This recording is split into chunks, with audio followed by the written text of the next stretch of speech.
Hi friends, welcome back to YouTube channel. ಇವತ್ತಿನ ಫಸ್ಟ್ನೇ ಗೇಮಲ್ಲಿ ಮಾಳು ಮತ್ತು ರಕ್ಷಿತಾ ವಿನ್ ಆಗಿದ್ದಾರೆ. ಬಾಲ್ ಟಾಸ್ನ ಕೊಟ್ಟಿದ್ರು, ಜೋಡಿಯಾಗಿತ್ತು ಗಿಲ್ಲಿ ಕಾವ್ಯ, ಸೂರಜ್ಜು ರಾಶಿಕಾ, ಮಾಳು ಮತ್ತು ರಕ್ಷಿತಾ, ಅಶ್ವಿನಿ ರಘು, ಸ್ಪಂದನ ಮತ್ತು ಅಭಿ, ರಜತ್ ಮತ್ತು ಚೈತ್ರ ಇಷ್ಟು ಜನ ಜೋಡಿಯಾಗಿ ಆಡ್ತಿದ್ರು. ಆದರೆ ಅದರಲ್ಲಿ ಏನಾಗುತ್ತೆ ಅಂದರೆ ಫಸ್ಟ್ ರೌಂಡಲ್ಲಿ ಗಿಲ್ಲಿ ಕಾವ್ಯ ಮತ್ತು ರಕ್ಷಿತಾ ಮತ್ತು ಮಾಳು ಹತ್ರ 4 ಬಾಲ್ಗಳಿರುತ್ತೆ.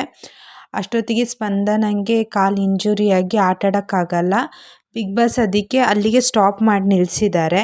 ಹಾಗಾಗಿ ಈ ಟಾಸ್ಕ್ ಇಲ್ಲೇ ಮುಕ್ತಾಯ ಆಗಿದೆ ಅನಿಸುತ್ತೆ. ಹಾಗಾಗಿ ಏನು ಮಾಡಿದರು ಅಂದರೆ ಬಿಗ್ ಬಾಸ್ ಹೇಳಿದರು, ಸಮ ಇರೋದ್ರಿಂದ ಯಾರಿಗೆ ಹೆಚ್ಚು ಬೆಂಬಲ ಕೊಡ್ತಾರೋ ಅವರೇ ಈ ಟಾಸ್ಕ್ ವಿನ್ ಅಂತ ಹೇಳಿದ್ದಾರೆ. ಇನ್ನೇನು ಗಿಲ್ಲಿ ಮತ್ತು ಕಾವ್ಯಂಗೆ ಯಾರೂ ಸಪೋರ್ಟ್ ಮಾಡಲ್ಲ. ಆಲ್ರೆಡಿ ಎಲ್ಲರೂ ಅವ್ರನ್ನ ಟಾರ್ಗೆಟ್ ಮಾಡ್ತಿದ್ದಾರೆ. ಎಲ್ಲರೂ ರಕ್ಷಿತಾ ಮತ್ತು ಮಾಳು ಹತ್ರನೇ ಬಾಲ್ಗಳಿದೆ.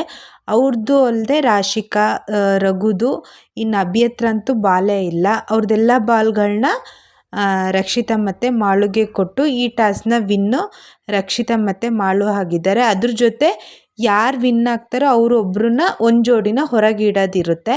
ಹಾಗಾಗಿ ರಜತ್ ಮತ್ತು ಚೈತ್ರನ ಮಾಳು ಮತ್ತು ರಕ್ಷಿತಾ ಈ ಆಟದಿಂದ ಹೊರಗಿಡ್ತಾರೆ. ಇಷ್ಟು ಫಸ್ಟ್ ರೌಂಡ್ ಆಟದಲ್ಲಿ ನಡೆದಿದೆ.